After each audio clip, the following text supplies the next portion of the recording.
আগে যারা পশ্চিমবঙ্গের শাসক ছিলেন, যারা সিএ এর বিরোধিতা করেছেন, সিএ কে এনআরসি বলেছেন, মুসলিমদের ভুল বুঝিয়ে খেপিয়েছেন সিদ্দিকুল্লাহ চৌধুরীর নেতৃত্বে, সেই তারাই বলল একদম অ্যাপ্লাই করবেন না।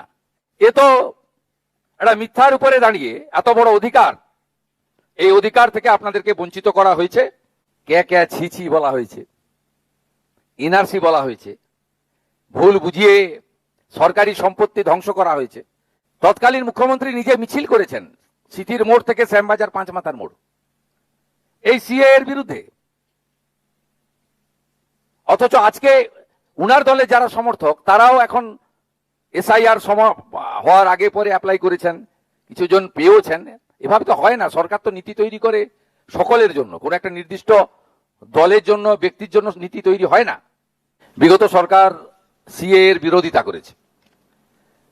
তারা বলেছে শুধুমাত্র এই সিএ কিছু হয় না বলে, আপনারা তো নাগরিক, আপনারা বার্ধক্য ভাতা পাচ্ছেন, রেশন পাচ্ছেন, লক্ষ্মী ভান্ডার পাচ্ছেন, আবার কিসের নাগরিকত্ব? কিন্তু আমরা আপনাদের কাছে সবসময় বলেছি যে আপনারা যখন ভিসা পারমিট করতে যান তখন ৭১-এর আগের দলিল আনতে বলা হয়। সেক্ষেত্রে আপনারা সমস্যার মধ্যে পড়তেন। তাহলে আপনাদের সরকার, পুলিশের ডিআইবি স্বরাষ্ট্রমন্ত্রীর হাতে, স্বরাষ্ট্র দপ্তর আগে মুখ্যমন্ত্রীর হাতে ছিল, এখন আমার হাতে আছে। তাহলে এই প্রশ্নটা কেন করেন? তার মানে সিএ এর প্রয়োজনীয়তা ছিল। এবং আমরা যদি ইতিহাস পড়ি তাহলে দেখব 1945 সাল থেকে পিআর ঠাকুরের নেতৃত্বে এই লড়াই চলে এসেছে। এবং যারা বিভীষিকাময় দেশভাগ 47, তারপরে ক্রমাগত প্রাণ বাঁচানোর জন্য এবং ধর্মীয় উৎপীড়নের কারণে যারা বাংলাদেশ থেকে চলে আসতে বাধ্য হয়েছেন, তারা বারে বারে এই দাবি বিভিন্ন সময়ে করেছেন যে আমাদের সহনাগরিকের মর্যাদা দেওয়া হোক।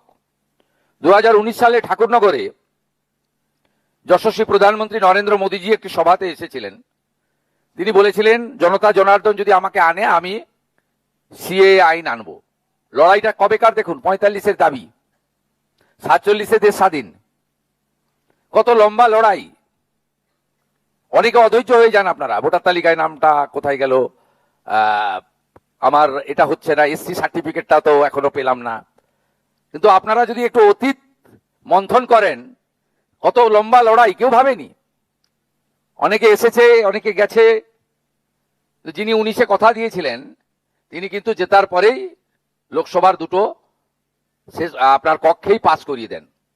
এবং এই আইনে কোথাও বলা ছিল না যে মুসলিমদের নাগরিকত্ব কেড়ে নেওয়া হবে। আজকে আমি ধন্যবাদ জানাই তৃণমূলের মুসলিম এমএলএরাও এসেছেন। তারাও হয়তো বুঝেছেন। সেই সময় আপনি বলুন কত ঘটনা 19 সালে পশ্চিমবঙ্গে ঘটেছে, অশান্তি। হাজারদুয়ারি ট্রেন পুড়েছে, সাঁতরাগাছিতে বাস পোড়ানো হয়েছে। মুসলিমদের বোঝানো হয়েছিল যে এটা এনআরসি, কিন্তু এই আইনের কোথাও লেখা ছিল না যে কারো নাগরিকত্ব কেড়ে নেওয়া হচ্ছে। এই আইনে লেখা ছিল যে যারা ধর্মীয় সংখ্যালঘু, তারা আফগানিস্তান, পাকিস্তান, বাংলাদেশ থেকে ভারতে যারা এসেছেন 2014 সালের 31শে ডিসেম্বর পর্যন্ত, তাদেরকে ভারত সরকার সহ নাগরিকত্বের মর্যাদা দেবে। ভারতবর্ষের সব রাজ্যে, গুজরাটে, রাজস্থানে, সেখানে ভারত সরকার রাজ্যকে দিয়ে দিয়েছে। ডিস্ট্রিক্ট ম্যাজিস্ট্রেটরা তারা দ্রুত হিয়ারিং করে নিষ্পত্তি করছে। এখানে আগে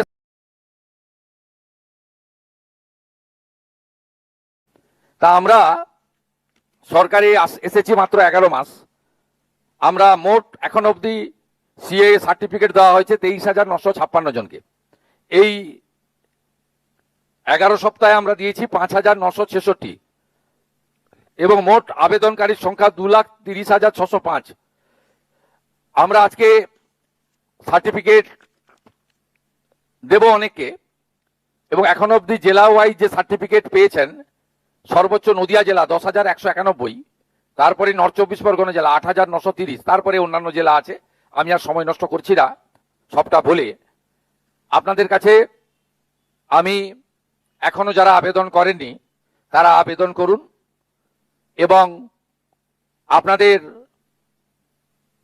ওই ওবিসি এসসি সার্টিফিকেট সংক্রান্ত যে বিষয় ছিল ইতিমধ্যে সার্কুলার করে দেওয়া হয়েছে, জানেন যে কনফিউশন ছিল আপনাদের একটা।